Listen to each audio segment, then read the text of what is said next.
O São Paulo é gigantesco, com 6 títulos do Campeonato Brasileiro, 3 da Copa Libertadores e 3 Mundiais de Clube, mas ainda faltava a conquista da Copa do Brasil. Eles tentaram umas 20 vezes antes, mas sempre eram eliminados. A única vez que chegaram na final foi lá em 2000, mas acabaram como vice-campeões. Por fim, o São Paulo conseguiu vencer e levar para casa a taça que tanto buscava. Neste vídeo, vamos analisar toda a trajetória, desde o primeiro jogo contra o Ituano até a final. E o treinador agora é o Dorival Júnior, mas no início de 2023, quem estava no comando era o ícone Rogério Ceni. Ele solicitou alguns reforços, como o volante Gabriel Neves, que veio do Nacional do Uruguai, o goleiro Rafael, do Atlético Mineiro, e o Wellington Rato, do Atlético Goianiense. Além disso, chegaram outros craques, como Alan Franco, David e Caio Paulista. Contudo, não começaram bem, sendo eliminados no Campeonato Paulista pelo Água Santa. Foi complicado, mas havia muito futebol pela frente. Em abril, descobriram que o Ituano seria o primeiro adversário na Copa do Brasil. O São Paulo já estava na terceira fase por ter ficado em 9º lugar no Brasileirão, enquanto o Ituano passou por Princesa dos Solimões e Ceará. Quando ocorreu o jogo no Morumbi, o Ituano veio com uma organização impressionante, e o São Paulo estava travado, não conseguia criar nada. A equipe arriscava chutes de longa distância, e a melhor chance foi quando o zagueiro tirou em cima da linha. Os jogadores do São Paulo ficavam com a bola, mas erravam bastante, dando oportunidade para o Ituano no contra-ataque. No entanto, os jogadores do Ituano também não conseguiam superar o goleiro Rafael. O São Paulo teve apenas 2 chances de gol, sem ameaçar muito. No Morumbi, o placar ficou em 0-0. A equipe do Rogério Ceni estava apática, e quando o árbitro apitou, a torcida vaiou intensamente. A situação estava tensa, e a decisão aconteceria em Itu. Diante das vaias e dos resultados ruins, a diretoria optou por demitir o Rogério Ceni imediatamente antes do jogo de volta. No dia seguinte à demissão, anunciaram Dorival Júnior, o atual campeão da Copa do Brasil na época, para comandar o time em Itu. Olha só, o São Paulo começou de uma forma bem inusitada. Entrou firme, pressionou, foi literalmente para cima da defesa, mandou mais bolas na direção do gol do que no jogo anterior inteiro, mas sempre esbarrava no goleiro, e o Ituano só sabia se defender. No segundo tempo, a supremacia continuou, mas a dificuldade de marcar também persistia, até que aos 17 do segundo tempo, Wellington Rato entrou no jogo. O Dorival acertou em cheio nessa substituição, porque 1 minuto depois o cara recebeu, levou para a perna esquerda e de fora da área encaixou no cantinho.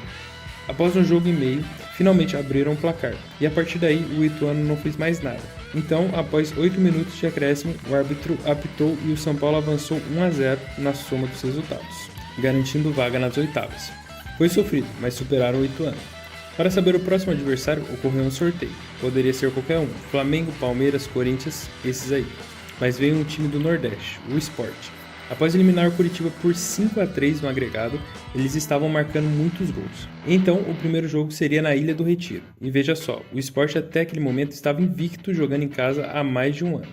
Aí começou o jogo e a situação ficou equilibrada. São Paulo com mais posse, mas o Sport também atacava e deu um susto com o chute de Wagner Love. O Rafael teve que se virar para fazer uma defesa no cantinho. No segundo tempo, parecia que continuaria da mesma forma, até que o meia Fabinho, do Sport, cometeu uma falta por trás, recebeu o segundo amarelo e foi expulso. Aí, 10 minutos depois, o Luciano recebeu um passe quase caindo e mandou um chute que entrou no gol. 1-0.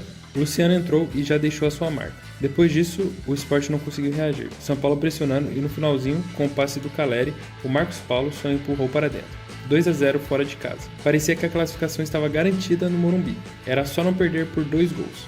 Estava tranquilo.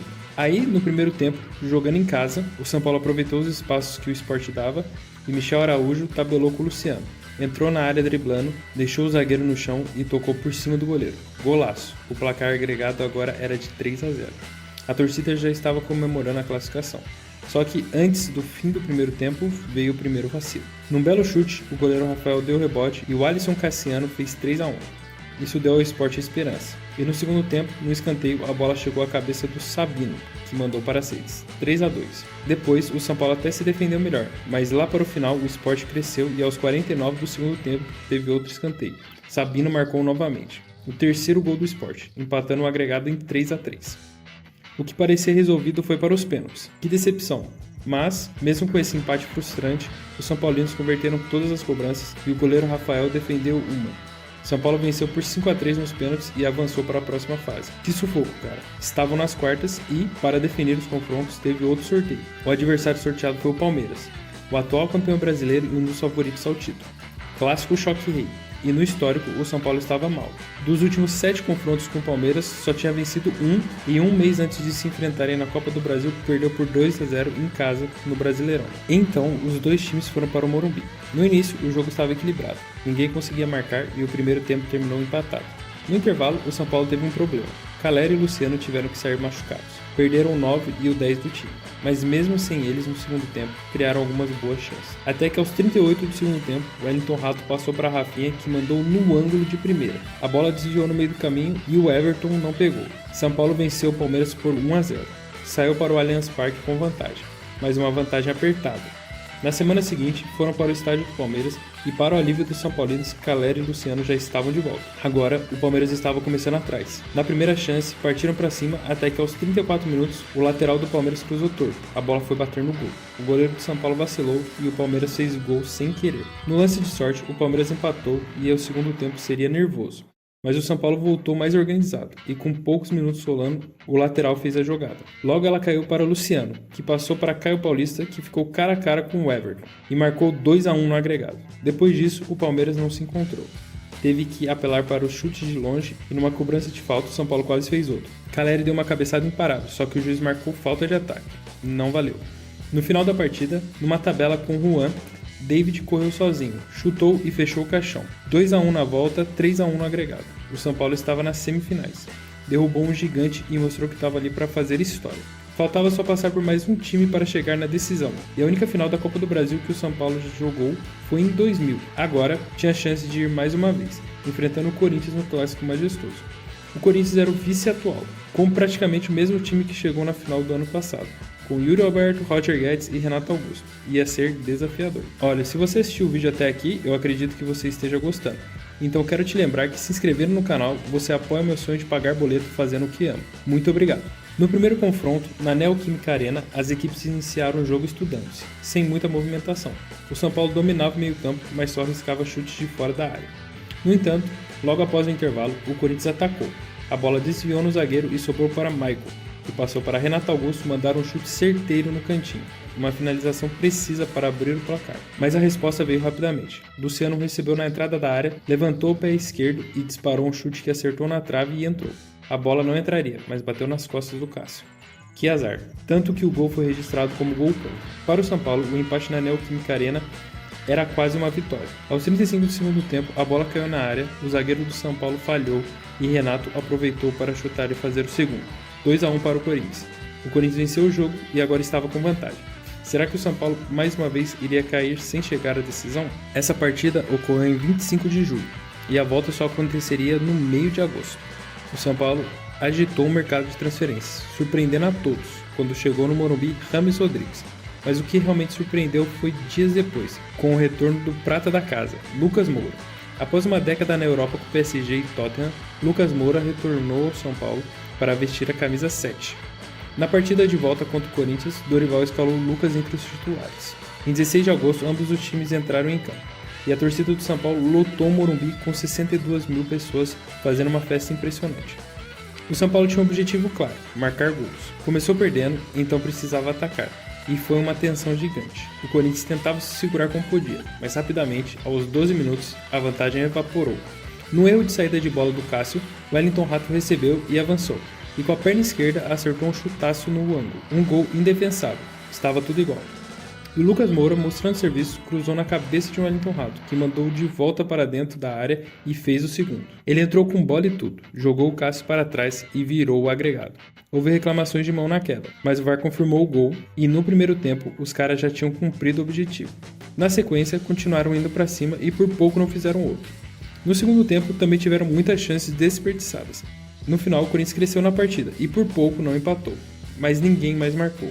Pela primeira vez em 20 anos, o São Paulo estava na final da Copa do Brasil, só mais um adversário separava-os do tão sonhado título. Uma taça que nenhum São Paulino tinha conquistado, era o que faltava. Mas, se o São Paulo estava ali na sua segunda decisão, o adversário era o atual campeão, o Flamengo, que já tinha 4 taças e buscava a quinta na sua 9ª final.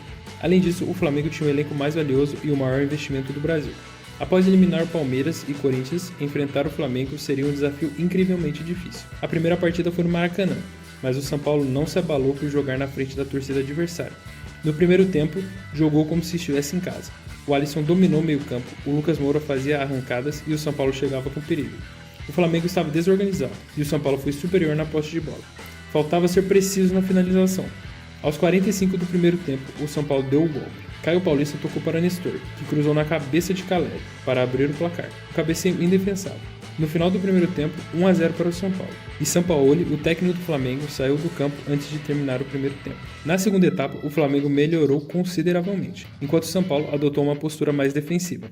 O goleiro Rafael foi pouco exigido e o Flamengo não conseguiu marcar. Os paulistas saíram com uma vitória gigante em pleno Maracanã, por 1-0. A primeira tarefa foi cumprida com maestria. Nunca na história da final da Copa do Brasil um time que ganhou fora de casa perdeu a taça, mas não podia comemorar antes da hora, porque o adversário ainda era o Flamengo, com sangue no olho e mais uma partida pela frente. E na primeira partida, o Flamengo não contava com Arrascaeta, que poderia jogar a segunda e fazer toda a diferença. Num domingo ensolarado de 24 de setembro, o São Paulo estava a 90 minutos de fazer história. A torcida esgotou os ingressos do Morumbi em poucas horas, fazendo uma festa incrível. Começou o jogo e o Flamengo precisando marcar. Foi para cima. Aos 30 segundos, Pedro recebeu na frente e ficou cara a cara com o goleiro, mas dominou a bola longe do pé e chutou em cima do Rafael. Aí sim, o São Paulo precisava se defender mais do que nunca. Logo aos 7 minutos de jogo, o zagueiro Arboleda sentiu a coxa e não teve jeito, precisou ser substituído. O começo não foi favorável. Em seguida, o Flamengo teve outro lance muito perigoso, quando o Gerson ficou cara a cara, mas o Rafael fez uma defesa crucial. No início, o Flamengo pressionou muito, parecia questão de tempo para marcar. No entanto, o São Paulo conseguiu se reorganizar sem oferecer muito perigo. Houve um cabeceio fraco do Caleri, um chute de fora da área do Rato e uma tentativa de bicicleta do Lucas, que raspou na trave. Aos 43 minutos, Gerson passou para Pulgar, que chutou, acertou a trave e Bruno Henrique aproveitou o rebote para empatar o jogo. Agora o agregado estava em 1-1. Antes que os flamenguistas pudessem comemorar muito, Wellington Rato sofreu uma falta no último minuto da primeira etapa. O São Paulo teve a chance de lançar a bola na área. O goleiro socou a bola e ela sobrou para Nestor, que marcou um golaço. O São Paulo estava na frente novamente, 2-1 no agregado, e a pressão estava de volta ao lado do Flamengo. Na segunda etapa, o Flamengo precisava marcar desesperadamente, mas a defesa do São Paulo estava sólida, impedindo qualquer ameaça. O São Paulo conseguiu impor sua velocidade de jogo, e mesmo com a entrada do Gabigol, o Flamengo não conseguiu fazer muita diferença. A melhor oportunidade foi aos 50 minutos, quando Ayrton Lucas chutou da frente da área, mas Rafael fez uma defesa crucial. Após 8 minutos de acréscimo, o árbitro apitou, e pela primeira vez na história, o São Paulo Futebol Clube era campeão da Copa do Brasil. O meme acabou. O time de Dorival Júnior com Caleri, Nestor, Rato, Alisson, Caio Paulista, Rafinha, Rafael, Lucas Moura e outros entrou para a história e colocou no hall de títulos a taça que faltava. Uma campanha realmente incrível. Em 10 partidas foram 6 vitórias, 2 empates, 2 derrotas, 13 gols marcados e 7 sofridos. Passaram por Ituano, Sport, Palmeiras, Corinthians e Flamengo, derrubando gigantes para serem coroados campeões de uma forma incontestável.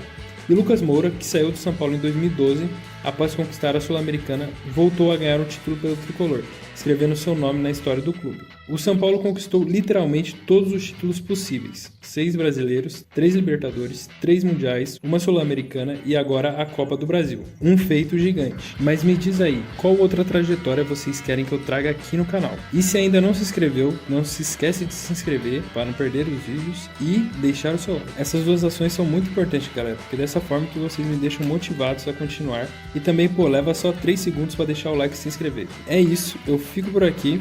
Valeu, falou!